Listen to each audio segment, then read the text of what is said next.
Thrive is made possible by the Miracle Channel family and their generous donations. Wherever there's an incredible value for others, a love for others, that is where people just thrive.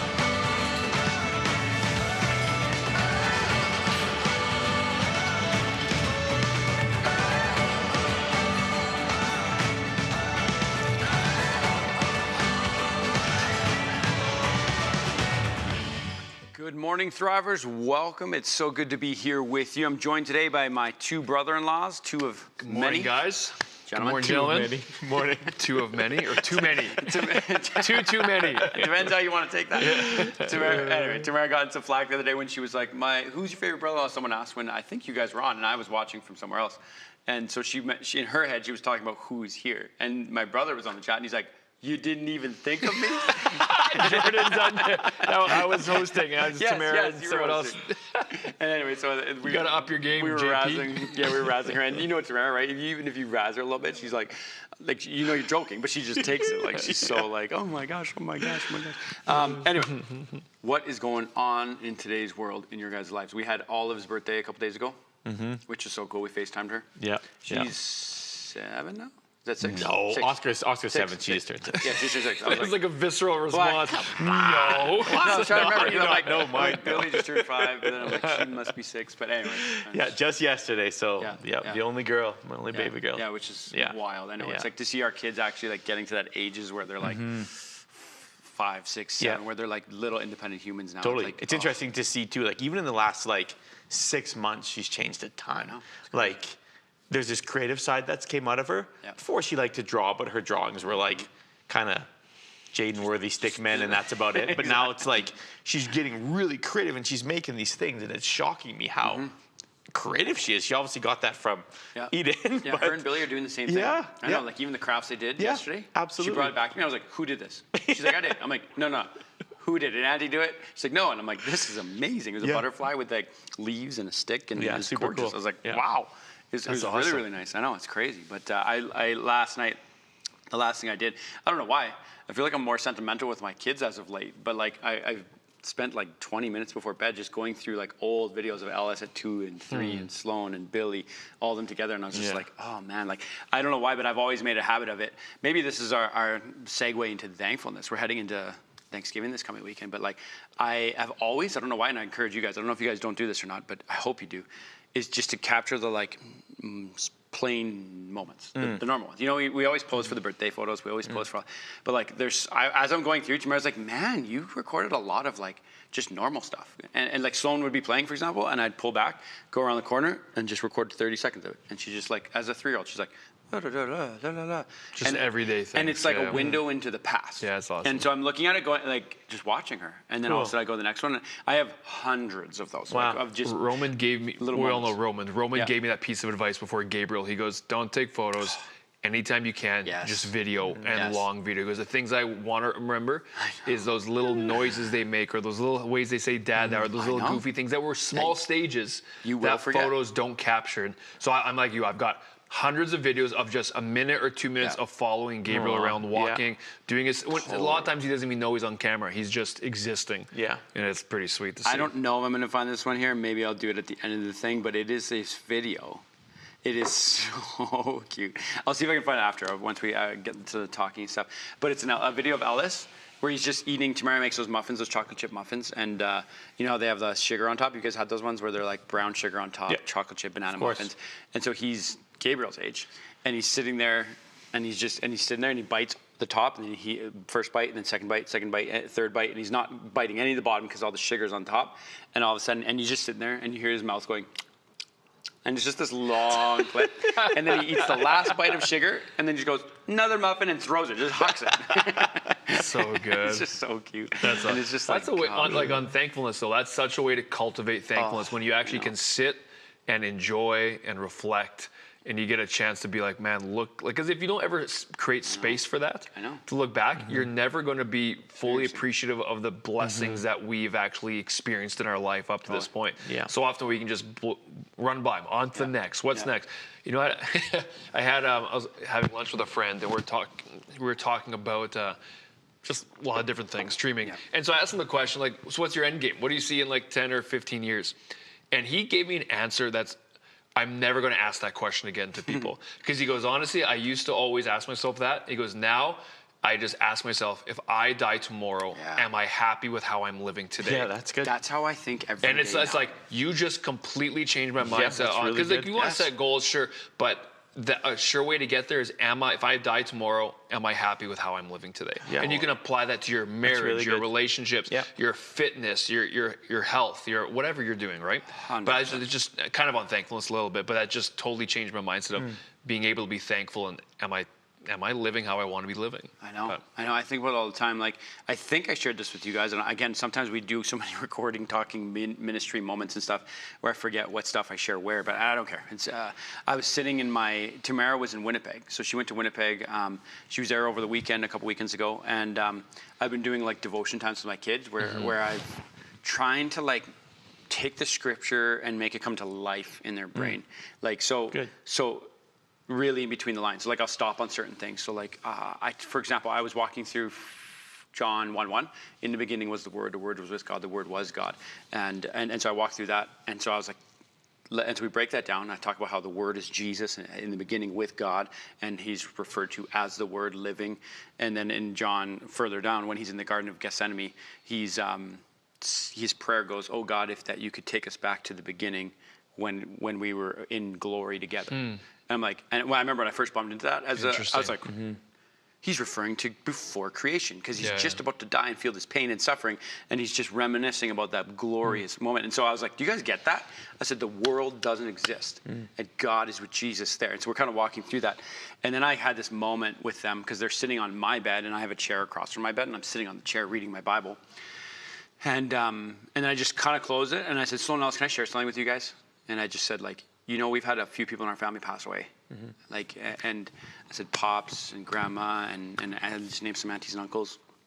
I said, like, none of us were expecting any of those, like, ever. You just never are. You're never ready.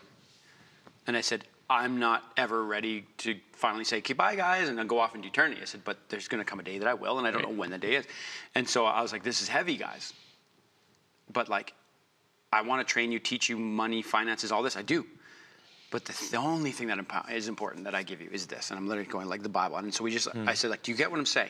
And I kind of like made Sloan like feed it back to me. I was like, do you understand that? Like, this will help you walk through grief and pain and loss and worry and find the right spouse and get the right job and figure out how to handle problems and worries. I'm not going to be there. It's not me. And so like so to hear their 9-year-old or 11 and 9-year-old brains kind of wrestle with that, because like, that's how I feel. I'm like, if I do get hit by a bus, or if I, you know what I mean? If you just step into eternity all of a sudden. Yeah. How'd they react to that conversation? It was really good. We talked for probably another hour, up till almost 11 o'clock at night with them, because we were up so late. And but to me, I'm going, this is the most precious time on the planet I get with them about the Word. And so then I challenged them at the end. I said, it's now time for you to read the Bible with your own mouth and your own words. Yeah, that's good. And so I Googled, I Amazoned, and if anyone's listening, I would highly recommend this. Type in Kids New Testament, and there's one on there for $3. It's a whole New Testament. Really? $3. Wow. And it was Amazon Prime. I got it the next morning. I was there at 11 o'clock at night, and I went, oh. And I clicked on it, and I was like, I'm going to buy you each a New Testament right now. And they had all their own Bibles, but I was like, I want them to focus on the New Testament. Ordered it. They had the next morning. That next night, we read the New Testament together, and they read the words out loud with me. Cool. And so, like, I was just going like, oh, that's so awesome. Cool. Yeah. And I imagine what God's heart is like hearing his little children read the Bible. Like, well, that's also what you're doing. You're training your kids. Yeah. Like being intentional about training them at a young age. I think intentionality is so important, especially when you are raising children. How am I going to get these kids doing the things that are going to set them up for life, 100%. Right? And by you doing that, that's an awesome thing to do. And I think a lot of parents, we can think of, how am I going to be intentional with my kids? And obviously different ages. That's not going to work with Gabe at 3 years old, but when there's age specific. But the intentionalities, that's awesome, bro. 100%. And it's, and I think it comes through the lens of thankfulness, gratitude, and the finite of life, as we're kind of talking. Because I feel that a lot. I don't know why, but I really do. Even as I was driving here, I'm at the light. I looked over at this guy across from me, and he looked distraught and rushed and bothered. And I just looked at him, and I was like, that's a man that God made and created and loved and died for. Like, was like, just anyone, like just everyone is, whether they accept him or not. And I was just like, I hope he finds Christ. Like, I don't know if he will or not. Like, and that's why we're doing what we do. Like, like I often think about, like, and I guess we're getting real here, but how much work we put into this. You know what I mean? Like, coming here, preparing, reading the word, knowing what we need to talk about, pushing out the shows. Sometimes we do pre-recorded, sometimes we do long, sometimes it's triple shows. Then we do all these things where I'm like, of course it's our jobs and what we do in this ministry, but it also is like we do it for a heart reason because of the ministry, because of souls that need to get saved, and it needs to happen. And for those who are listening, maybe you're not a believer.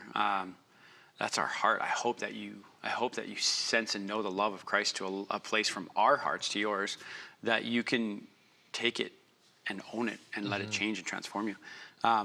It was peace, actually, from Zach, you were saying, right? And it's an interesting, so it's October 9, and peace in the problems, which is such a big deal. I'll read the verse here. It's from Zach. So what I'm referring to is a devoted devotional. And maybe before I read it, I want you to maybe make sure that you get signed up, call in, connect with us. These are free, paid for by donors. Donors make this possible. I'll be very real. Today's a day of being very real. These are really expensive. They're very hard to get out far and wide, and they cost a lot of money. And so donors have gotten behind it. They've backed it. They've allowed us to translate, to get into multiple languages, to do digital. We're currently in a postal strike as well, again. That's a whole nother topic we have to unpack. Responsible we want government. Higher wages when we lose $10 million a day. We should maybe talk about that in a minute. My point in that is that you can actually get the digital version, and then it won't be stuck in a postal strike. So if you sign up, get the digital version of Devoted, it gets sent to your email every single day, and you get the Word of God, this devotional that's tailored to real world situations every day, and you can kind of get that sent to you. We've actually got a devotional video I'd like to show you here, so take a look. Connect you with the Word every day. That's why we created Thrive and why we've designed this pocket-sized devotional just for you. If you want to thrive in your life like never before, you need to subscribe to our daily devotional, Devoted. Since 2014, hundreds of thousands of believers worldwide have fallen in love with the Spirit contemporary encouragement that can stir up your faith every single day. Available in pocket-sized booklet mailed to your home or sent straight to your email inbox every morning, Devoted is one of a kind, and it's truly our gift to you, no strings attached. Call or go online to start experiencing Devoted today. That video is there to just explain, to get you guys signed up for the Devoted Devotional. It's a very simple, easy thing to get people back into the Word of God. You know, there was a study a number of years ago of people who were reading the Word actively and people who weren't. And they kind of walked through their life and their real world experiences. And when you see the raw data of people answering just basic questions, they're answering about their peace, their joy, their struggle, et cetera, the people who were actively in the Word, their lives were radically different. And that's the power of the Word of God. And so we've designed this and made it so simple, so real, that I just want to like provoke you and challenge you. Just read one. And the moment you read one, you're going to be shocked and go, man, this is so good.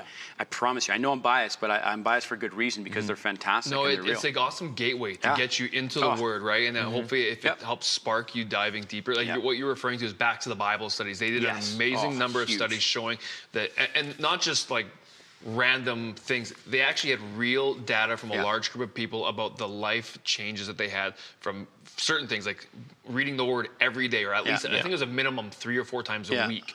What it was, going to church, all of these impacts. And well, we know this because the Word of God says when we build our life on the firm foundation. So it's our goal, right, to help people get involved with that. And it was radical. The stats were crazy, because it was like the believer who reads it 1 time a week, it was like they had no difference from the world, like the non-believers. Exactly. And they still were reading the Word. You know what I mean? It's like there was no difference, but it was once they got to 2nd and 3 times, that's when transformation began to take place in the real world situations, because it's it is powerful. It is. And actually today's is all about peace. And Zach, this is a pretty crazy cool story. I'm not going to read the whole thing, but like when Zach and Jess had their baby, he goes on to explain that Jessica got like a blood infection. Which is a very big deal. That's right. I remember that. Like I remember when he was texting her family, and when I read the word blood infection, I was like, I think he just means infection. And then I was like, and I literally wrote, do you mean infection? He's like, no, blood infection. I'm like, whoa. Like, and he was on the way to the hospital, and then gets a flat tire on the way to the hospital. Yeah. Like, you're just like, oh my gosh. And he goes on to talk about how easy it is to lose your peace if you focus in the wrong area. And in the name of gratitude and thankfulness, as we were talking about before, to me, that's the antidote. Like, it's like, yes, focus, but the focus on thankfulness, on gratitude. Because I don't know about you guys, like, and I mean this. You get so goal oriented or so number fixed or so savings account or bank balance or trip focused or goal focused that I can lose my immediate joy pretty quickly. Like, I can get so just like dissatisfied. But then if I stay in that position of like, oh man, I'm so grateful for this, so grateful for this. And I'm trying to train my kids that, because my kids have no dose of reality. Like, they have none. And so I try to Well, being intentional training your kids. Yeah, they have no dose of no, but like and I'm really, really trying hard to get them to understand that and get that. But like we bought my son a dirt bike years ago. Yeah. And as soon as he was riding, he's like, it's too small for me. Let's buy a bigger bike. I was like, do you know what it is to get one bike? Like, Yeah. I was like, son. And so we're just trying to have these conversations. I'm like, how do I get him to get it? Yeah. I was like, it's a big deal to stay in that so we can not. Well, you're lose our joy. talking about the idea of, like, when you look at your bank accounts, you look at the things that you can measure in life. It is so easy for those things, when you look at them, our default mindset is go, what I don't have. Yeah, no, yeah. I see $50,000 in the bank. Well, I don't have 250. Yeah. Or I haven't hit a certain status, or right?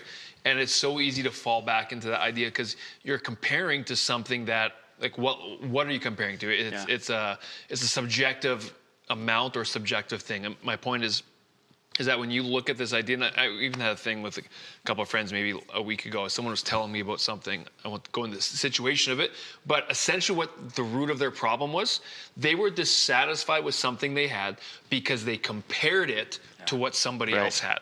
And it's like, do you have any idea what you have? Yeah. Like, 99.9% of the world would kill to be in your shoes. But yet you're not thankful or you're dissatisfied with that. And again, I'm not negating wanting to, like, God's built into us to be able to want to grow. But the point is, the Bible talks about thankfulness. And the reason why Jesus says is that we can enter his gates with thanksgiving. It's actually a gateway into the presence of God, is learning how to be thankful, right? I'm not going to approach God in a good way if I'm bitter for the things I don't have. That's putting God as a way, he's a servant to me of like, God, you owe me this. You haven't done this for me. That doesn't work. When you're thankful for what he's done, we already have everything to be thankful of because of Jesus as our victory. Thankfulness cultivates gratitude, which cultivates a way to actually experience and the presence of God. And your life will be tremendously happier when you can learn to be thankful for what you do have. I remember doing a series a long time ago. We should probably do it again, about everyone has something to be thankful for. I know. Not just something. Everyone has dozens of things to be thankful for, right? I even went to this with someone who's homeless and down on their luck in Canada. Like, in what would be considered some of the lowest positions possible in our society. Those people can find, I hope they don't stay there, they can find things to be thankful for. Of course. I'm thankful that I'm in a country where there are services that I can go to get help for.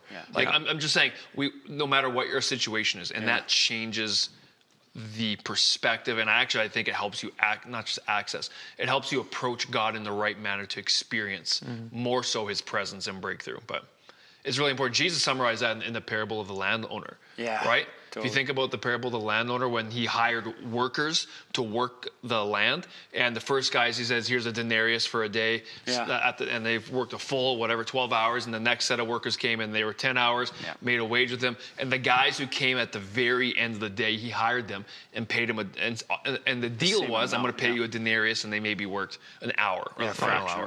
And at the end of the day, when the landowner is coming and handing out the money, the first guys received it, made the deal, but then all of a sudden, I can just see them standing in line, thank you for the money. They earned the day's wage. Remember, they had no money beforehand. They had no guarantee of income that day.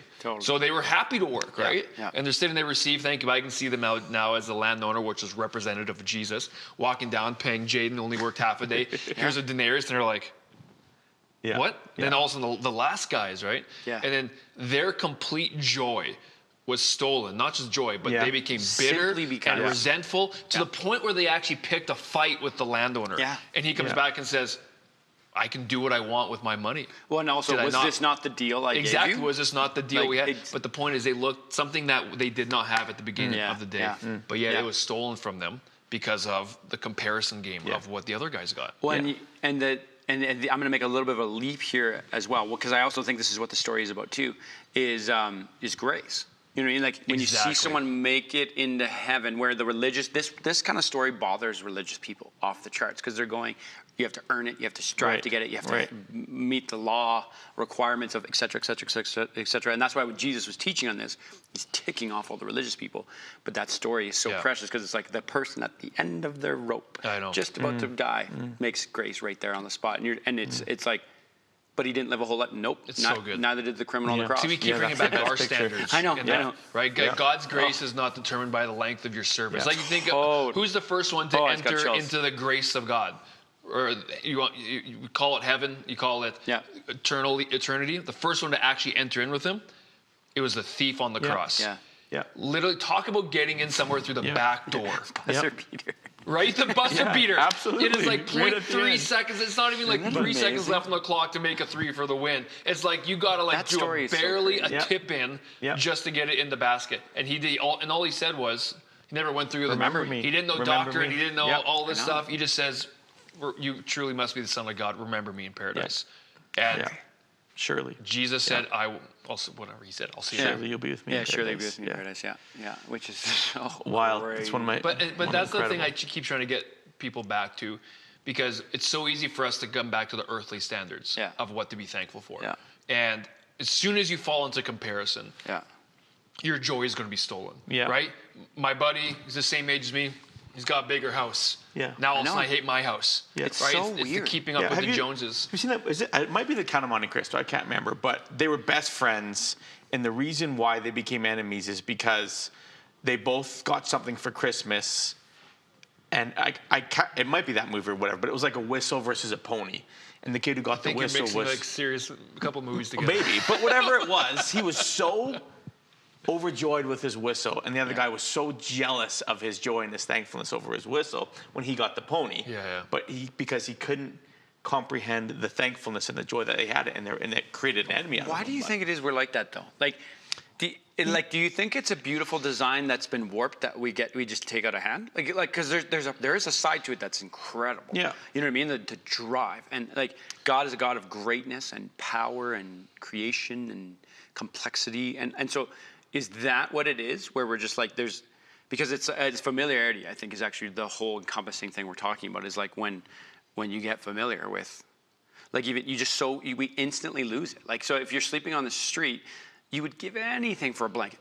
And then the moment you get into a house, you don't even care about the blanket anymore. It's levels up. And I kind of sometimes, like, I had a moment yesterday where it's stupid. It really is stupid. I got out of the gym, I go into my truck, and I'm sitting in my truck, and my truck has a couple things I got to get fixed on it that are just like just warranty stuff that are annoying me. And my head immediately, it's a 2022 truck. It's a great truck, fantastic. It's in warranty still. I immediately was like maybe I should get the 24. Can I even afford it? I don't even know. And my brain began to just go down that road.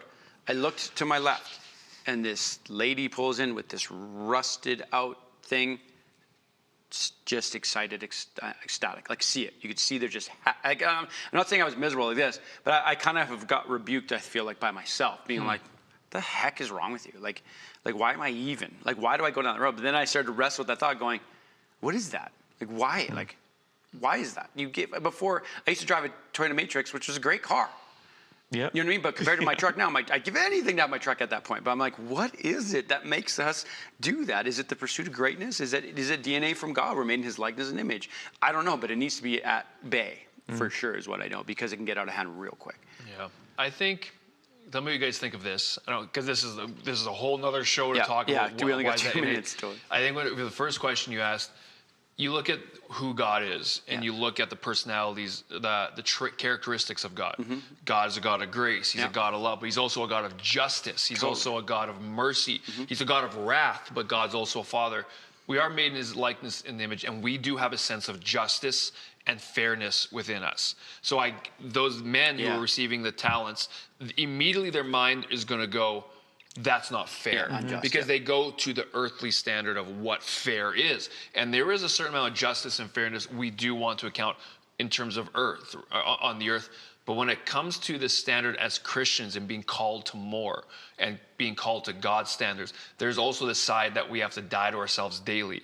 And when it comes to justice, the justice we have to move off from how we as humans, because remember, we are fallen. All have fallen short of the glory of God. And it is, and we are, as I always say, we are saved, but I'm continually being saved. Because there's always this process of, yes, I have the salvation of Christ, but this daily renewal and reminder. Some days I'm not being renewed because I'm not, and so my mind resorts back into, my heart resorts back into a nature that could be defined by sin, even though I'm not. You know what I mean? So, so when you go that, it's a warped version of the fairness and justice, and actually it becomes a selfish version, right? It's not true justice. If I look at you and say, oh, Jeremy's got a nicer house than me, and I start getting jealous and going that way, it's like, the reality of it is, it's actually not true. It's just, I'm starting to focus on something that is based off my selfishness, because I need more. But at the same time, there's nothing wrong with desiring nice things and better things. God literally designed the meritocracy in terms of the kingdom of heaven. He goes, you will get eternal gifts and rewards for the work that you do on earth, and it's going to be measured in a different way. But I think our issue is we have to continually get back to God, renew my heart, let it not be a selfish thing. Help me have your heart for what true justice is, what true fairness is, and this idea that we get caught up in keeping up with the Joneses. And we can talk about this. We've got like 30 seconds left. But I think it's something to do kind of in there that we continually get warped back into it, into the selfish side of it. But yeah, you're right. There almost is an entire show to unpack in that, because it's interesting. And to me, this is kind of what happens sometimes as I read the word, as I wrestle through concepts where you find the story of the guy with being paid and what their deal was. We are only at 9 seconds. I got to shut the show down. Thank you guys for joining us today. My head was about to unpack all that. This is what Thrive's all about. We'll see you same time tomorrow. God bless you guys. Thrive.